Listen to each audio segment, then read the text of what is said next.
CM Revanth Reddy చిన్న చిన్న విషయాలకు వేషజాలకు పోకుండా పరిపాలన చేయాలన్నారు సిపిఐ జాతీయ కార్యదర్శి నారాయణ. ఉద్యోగాల కల్పన, కాళేశ్వరం ప్రాజెక్టు నిర్మాణంలో అన్యాయం చేశారన్నారు. హైదరాబాద్ సిపిఐ ఆఫీసులో తెలంగాణ ఆవిర్భావ వేడుకల్లో ఎమ్మెల్యే కూనంనేనితో కలిసి పాల్గొన్నారు.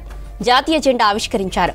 సీఎం రేవంత్ అందరి సూచనలతో పాలన సాగించాలని, లేకుంటే గత ప్రభుత్వం మాదిరిగా విమర్శలు ఎదుర్కోవాల్సి వస్తుందన్నారు ఎమ్మెల్యే కూనంనేని సాంబశివరావు. రాష్ట్ర ఆర్థిక వ్యవస్థను గాడిన పెట్టాల్సిన బాధ్యత ప్రభుత్వంపై ఉందన్నారు కూనంనేని సాంబశివరావు. మనం సాధించుకున్న ఉద్యమాల్లో అనేక మంది అసలు బాశారు. దాదాపు 1500 మంది విద్యార్థి యువకులు ఆత్మ బలిదానం చేసుకున్నారు. ఉద్యమాలను సాగించారు.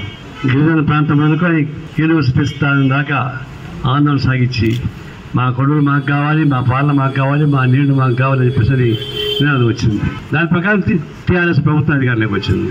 దానికి కారణం అనేక మంది అభిప్రాయాలు ఉన్నా కూడా నాకు ఒక రాజకీయ పార్టీ పెట్టుకుంది ఆయన.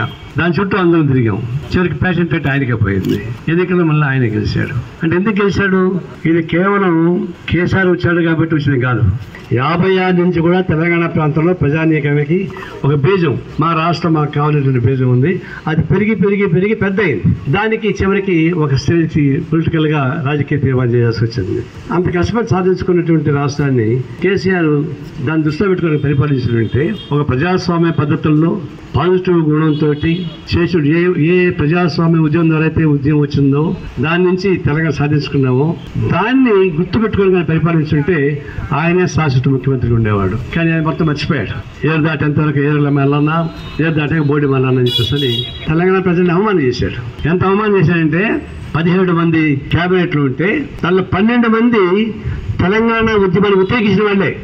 తెలంగాణ అనుకున్న వాళ్ళు బయట ఉన్నారు. అంటే ఎంత అహంభావం! తెలంగాణ ఉద్యమానికి వ్యతిరేకంగా ఉండే వాళ్ళని తీసుకొచ్చి క్యాబినెట్లో పెట్టుకోవడం అంటే అంతకన్నా మించి అహంభావం చూడలేము. అవినీతి మనం చెప్పక్కర్లేదు. అవినీతి అహంభావం ఉంటే కూడా రాజకీయాల్లో ఉండలేదు, సాధ్యం కాదు. అందుకని త్వరగానే 10 ఏళ్ళకే 100 ఏళ్ళ జీవితాన్ని అనుభవించేశాడు. అయిపోయింది. ఇప్పుడు కాంగ్రెస్ పార్టీ వచ్చింది. రేవంత్ రెడ్డి యువకుడు, ఉత్సాహవంతుడు. కానీ ఉత్సాహం యువకుడుగా ఉన్నా కూడా గత పాలనకు సంబంధించి పాజిటివ్ ఆస్పెక్ట్ ఉండాలి. ప్రజా వ్యతిరేకంగా ఉంటే ఫైట్ చేయాల్సిందే. అది పెద్దానికి గిల్లి కథాలు పెట్టుకుంటూ కూర్చుంటే రాష్ట్ర అభివృద్ధి కావడం సాధ్యం కాదు. జగన్మోహన్ రెడ్డి అదే చేశాడు, నెగిటివ్ మైండ్ తోటి.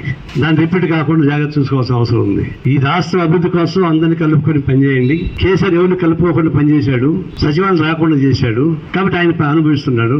దాన్ని దృష్టిలో పెట్టుకొని కొత్త ముఖ్యమంత్రి కూడా అందరినీ కలుపుకోవడం ప్రథమ ప్రాధాన్యత రాష్ట్ర అభివృద్ధి. మిగతా చిల్లర తగులు తర్వాత పెట్టుకోవచ్చు. రాష్ట్ర అభివృద్ధి కోసం కృషి చేయాలని చెప్పేసి ఈ సందర్భంగా భారత కమ్యూనిస్ట్ పార్టీ తరఫున 10 సంవత్సరాల ఉత్సవాలకి సందర్భంగా రాష్ట్ర ముఖ్యమంత్రికి, తెలంగాణ ప్రజానీకానికి